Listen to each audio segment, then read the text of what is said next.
كنت دائما أعتقد أن زواجي كان مثاليا، وأن الله عوضني بأفضل رجل في الدنيا. اسمي هناء، عمري الآن 35 سنة، لكن قصتي بدأت عندما كنت في العشرينات من عمري. تزوجت عن طريق التعارف العائلي، صالونات كما يقال، لكن بعد الخطوبة وقعت في حبه بعمق. كان مختلفا عن أي رجل عرفته في حياتي، رقيق، مهتم، ويولي زوجته كل الاحترام والتقدير. في ليلة زفافنا بعد العشاء أخذ بيدي وقال لي كلمات لا تنسى: أريد أن أعيش معك حياة ثانية، أريدك أن تكوني رقم واحد في حياتي. أحب الست النظيفة المرحة اللي ريحة العطر منها تفوح، اللي تفهمني من نظرة عيني، وعلي ألا أضيق عليك أبداً. كنت خجولة جدا في تلك الليلة، لكني أدركت أنه يريد مني أن أكون زوجة مثالية. تعلمت منه كل شيء، كان ذكياً وحنوناً، وكلما سافر للخارج كان يرفض البقاء هناك طويلاً، لأنه لا يستطيع الابتعاد عني وعن أطفالنا. رزقنا ببنت وولد، وعشنا 15 سنة من السعادة والانسجام. لم نبتعد عن بعض أبداً، ولم نختلف إلا نادراً. حتى حماتي كانت تقول: أنتم لا تتخاصمون أبداً؟ حتى الخناق حلو والمصالحه أحلى. لكن المشكلة الحقيقية كانت مع والد زوجي، حماي، رجل في 60 من عمره، لكنه كان لا يزال قوياً وجذاباً بشكل مريب. نظراته كانت دائماً ثقيلة علي، وكان يركز معي بطريقة غير طبيعية. كنت أتعامل معه بحدود، لكنه كان يطلب مني دائماً أن أنزل إلى شقته لتنظيفها وتجهيز الطعام له. زوجي كان يطلب مني أن أفعل ذلك لخاطره، وأنا وافقت رغم كرهي الشديد للاختلاء به. في إحدى المرات وأنا أقف في مطبخه لأجهز له الطعام، اقترب مني كثيراً وبدأ يتحدث في أمور خاصة بيني وبين زوجي. حاولت تجاهله، لكنه أصر، وعندما اعترضت قال لي بصراحة: أنتِ من يوم ما جيتي البيت ده وبتتعاملي معاملة مش عجباني، يا تقعدي وتغيري طريقتك معايا، يا مشيانك هيبقى على إيدي. ماذا سيحدث بعد ذلك؟ هل ستخبر هناء زوجها بما جرى؟ تابعوا الجزء الثاني لتعرفوا المزيد. خرجت من عنده في ذلك اليوم وأنا ممزقة بين الخوف والغضب. زوجي لاحظ أني متعبة، فقلت له إن المجهود كان كبيراً علي. لم أجرؤ على إخباره بالحقيقة، لأنني كنت خائفة من أن يتسبب ذلك في مشاكل بينه وبين والده. كنت أعرف أن حماه سينكر كل شيء بكل بساطة، ولن يصدقني أحد بدون دليل. بعد يومين نزلت إلى شقته مرة أخرى، لكن هذه المرة في وقت مبكر. فوجئت بالباب مفتوحا قليلا، وسمعت أصواتا غريبة من الداخل. كانت جارتنا فتحية عنده، وعندما رآني أوشك على المغادرة ناداني بحجة أنها كانت تعطيه حقنة طبية. لكن حدسي قال لي إن هناك شيئاً غير مريح في هذه القصة. دخلت رغماً عني لأنجز ما علي، لكنه بدأ يتصرف بعدوانية أكبر. قال لي: خلي بالك، انت كده بتعملي حاجات هتضايقني منك، ولو زعلتي منك مش هتقدري تقعدي في البيت ده ثانية. أخذت كلامه على أنه مجرد تهديدات عابرة، لكني قررت أن أتجنب النزول إلى شقته نهائياً. أخبرت زوجي أنني لم أعد أرغب في النزول لوالده، لكنه غضب مني وسألني عن السبب. قلت له بشكل غامض: باباك بيتكلم في حاجات بتضايقني. زوجي انزعج من كلامي ولم يكلمني لعدة أيام، وهذا لم يحدث قط من قبل بيننا. شعرت بالظلم، لكني تراجعت عن قراري وعدت للنزول مجدداً. الحياة بيننا أصبحت متوترة. حماي كان يترصد لي، يلاحقني بنظراته ويحاول إحراجي أمام الآخرين، وفي كل مرة كنت أتمنى أن ينتهي هذا الكابوس، لكن الأسوأ كان لم يأتي بعد. ذات يوم كنت وحدي في الشقة، وإذا بخبط على الباب. فتحت، فإذا برجل غريب يقول لي: زوجك قال لي إن الغسالة بايظة وعايز يصلحها. لكن قبل أن أفهم ما يحدث، دخل زوجي فجأة ووجد الرجل يقف عند الباب وأنا أتحدث معه. نظراته تغيرت وغضبه اشتعل. كيف سيتصرف زوجي بعد أن رأى هذا الموقف المحرج؟ وهل ستتمكن هناء من إثبات براءتها؟ تابعوا الجزء الثالث. زوجي انفجر غاضباً، صرخ في وجهي واتهمني بأشياء لم تخطر على بالي قط. حاولت أن أشرح له أن هذا الرجل جاء بحجة إصلاح الغسالة، لكن زوجي لم يكن مستعداً للاستماع. كان يعتقد أنه رآني في موقف مشبوه ورفض أي تفسير. في خضم العراك والصراخ وبينما كنا في قمة التوتر، ألقى علي كلمات الطلاق. لم أصدق ما حدث. شعرت أن الأرض تهتز من تحتي. 15 سنة من الحب والاحترام، سنوات من العطاء والتضحية، كلها ذهبت في لحظة غضب عابرة. أخذت أغراضي ورحت إلى بيت أهلي، قلبي محطم وعقلي مشوش. بعد أيام اتصل بي زوجي هاتفياً، لكن ليس ليعتذر أو ليعيدني. قال لي: أنا مش متخيل إنه كل ده كان يحصل منك. حاولت أن أشرح له الحقيقة كاملة.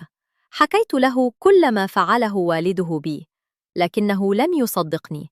قال لي: أنت بتقولي كده عشان تخسريني أنا كمان؟ أبويا مش هيعمل كده أبداً. شعرت بالوحدة التامة، حتى أقرب الناس إلي رفض تصديقي. وفي تلك الأيام الصعبة، تلقيت مكالمة غير متوقعة من حماي نفسه. قال لي ببرود وثقة: مش قلتلك إنك مش هتقدري تعيشي في البيت ده؟ أنا اللي وضبطلك كل حاجة، وكل حاجة حصلت زي ما أنا عايز بالضبط. لو أنت عايزة ترجعي، هتسمعي كلامي وأنا برجعك بكل سهولة. ارتجف غضبي حين سمعت كلماته. رديت عليه بعصبية ورفضت عرضه، لكن بعد أن هدأت فكرت في الأمر. لماذا لا أوافق على العودة وأثبت للجميع أنه هو المخطئ؟ وافقت على العودة، ولكن هذه المرة كنت أخطط لحماية نفسي. سجلت المكالمة معه دون أن يدري، واحتفظت بها كدليل ضدي. وبالفعل استطاع بوسائله الملتفة أن يقنع زوجي بأنه أخطأ في حقي، وأن الرجل الذي جاء لإصلاح الغسالة كان مدعواً من زوجي نفسه. عاد زوجي ليترجاني وعادت إلى البيت. هل ستنجح خطة هناء؟ وهل سيكتشف زوجي الحقيقة أم سيظل تحت سيطرة والده؟ تابعوا الجزء الرابع. عدت إلى البيت، لكن حياتي لم تعد كما كانت. زوجي تغير، لم يعد يثق بي كما كان يفعل. كان هناك جدار بارد بيننا. حاولت مراراً أن أفتح معه موضوع ما فعله والده، لكنه كان يغضب وينتهي الحديث. وفي المقابل، حماي أصبح أكثر دهاءً وحذراً. كان يعلم أنني أحاول فضحه، فأصبح يتحدث معي فقط بحضور الآخرين، ويتجنب أي موقف قد يورطني.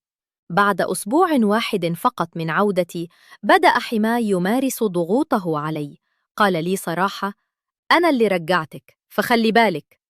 صرت أعيش في حالة من الرعب والترقب.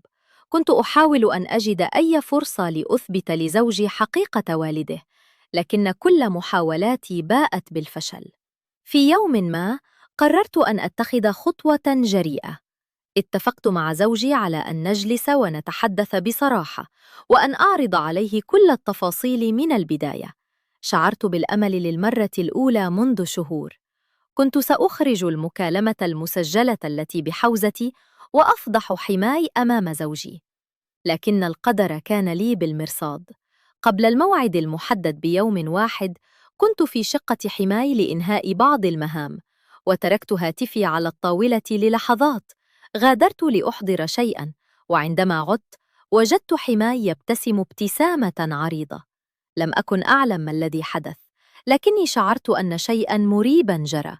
في اليوم التالي، عندما حاولت تشغيل الهاتف لأخذ المسجل، وجدت كل شيء قد اختفى. الهاتف كان فارغاً تماماً.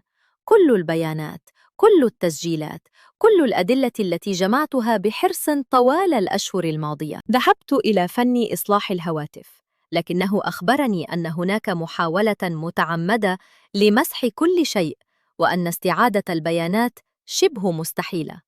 انهارت أمام عيني آخر خيوط الأمل. حماي كان أذكى مما تصورت. لقد خطط لكل شيء بدقة. عرف أنني سأستخدم التسجيل ضده، فدمره قبل أن أتمكن من استخدامه. تركت نفسي أسقط في اليأس. كيف ستتصرف هناء بعد أن فقدت دليلها الوحيد؟ وهل ستستسلم أم ستجد طريقة أخرى لإثبات الحقيقة؟ تابعوا الجزء الخامس. عدت إلى بيت أهلي مرة أخرى، وهذه المرة بلا أي دليل يثبت براءتي. زوجي أصبح بعيداً، ووالده يتحكم به كما يشاء. أولادي هم الضحية الأكبر في هذه القصة، فهم يتأرجحون بيني وبين أبيهم، يعانون من تمزق لم يتسببوا فيه. كلما حاولت التحدث مع زوجي بهدوء كان يرفض الاستماع، يقول لي: أنا سمعتك قبل كده وما اقتنعتش، خلاص الموضوع انتهى.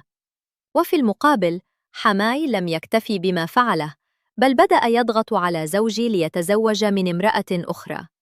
اكتشفت مؤخراً قبل شهرين تقريباً أن حماي هو من كان يلح على زوجي باستمرار للبحث عن عروس جديدة. يريد أن يضمن ألا أعود أبداً، وأن أختفي من حياته تماماً. يخطط لتدمير عائلتي الصغيرة بشكل كامل. زوجي بدأ بالفعل في البحث عن زوجة أخرى، يلتقي بالنساء وأهلهن، وأنا لا أستطيع فعل أي شيء. لا أملك دليلاً مادياً واحداً على تلاعب حماي بي. لا تسجيل، لا شاهد، لا شيء. كل ما لدي هو كلمتي ضد كلمته، وهو رجل محنك يعرف كيف يتلاعب بالكلمات والأدلة. الغريب أن بعض أفراد العائلة بدأوا يشكون في حماي. هناك تصرفات غريبة صدرت منه مع نساء أخريات في العائلة، لكن لا أحد يجرؤ على مواجهته. الكل يخاف منه، والكل يعرف أنه رجل خطير وذكي. أنا الآن وحيدة، أحاول جمع أي دليل جديد يمكن أن ينقذ زواجي ويحمي مستقبل أولادي، لكنه أصبح حذراً جداً. لا يتركني وحدي معه أبداً، ولا يتحدث معي بأي كلمة يمكن تفسيرها ضده. أحياناً أفكر في فضحه على الملأ، لكن ماذا سأقول؟ لدي كلام فقط بلا إثبات. هل ستتمكن هناء من كشف حقيقة حماها قبل فوات الأوان؟ أم أن المخطط الشرير سينجح في تدمير حياتها للأبد؟ تابعوا الجزء السادس والأخير.